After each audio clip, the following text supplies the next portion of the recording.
আজকের মেনু কি তোমাদেরকে বলবো, তোমাদের মেনু কি আমাকে বলবে কিন্তু, হ্যাঁ?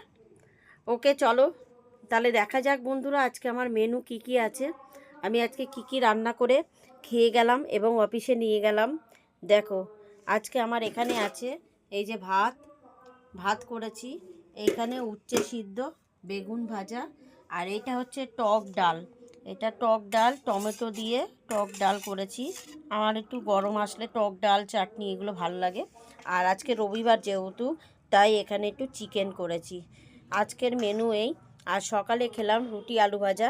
আর তোমরা জানো মেয়েটা একটুকুনি দুর্বল, তাই মেয়েটা আমার একটুকুনি হচ্ছে গিয়ে ওকে সকালবেলায় একটুখানি ডিম সিদ্ধ আলু সিদ্ধ দিয়ে আর ঘি দিয়ে ভাত খেয়েছে, এখন শুয়ে রয়েছে।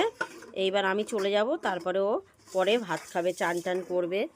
আজকে আমি রান্না বান্না করেছি আর এইগুলো করেছি, এইবারের কাজগুলো ও করে একটুখানি খাওয়া দাওয়া করে ঘুমাবে। তো চলো, টাটা আজকের মতো। আর ঠিক কিন্তু 8:30 থেকে 9টার মধ্যে চলে আসবে। কেন বলো তো, বলি আমি 8:30 থেকে 9টা আমি একটা মেডিকেল সেক্টরে কাজ করি, তো যদি হঠাৎ আমার এমার্জেন্সি পেশেন্ট চলে আসে না একটা, আমি তাকে ছেড়ে আসতে পারি না, বুঝেছো? যারা কাজ করে তারা জানে যে আমাদের কাছে পেশেন্টের প্রায়োরিটিটা কী। তাই জন্য আমি 8:30 বলি, কেন আমার 8টায় ছুটি, আমি 8:30টার মধ্যে চলে আসতে পারি।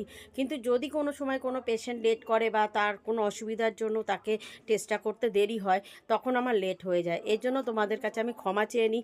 আমি ঠিক 8:30 থেকে 9টার মধ্যে লাইভে আসব, সবাই কিন্তু উপস্থিত থাকবে। ওকে, টাটা, চলো বাই বাই। আমি এখন অফিসে বেরোবো কিছুক্ষণের মধ্যে, তবে টাটা।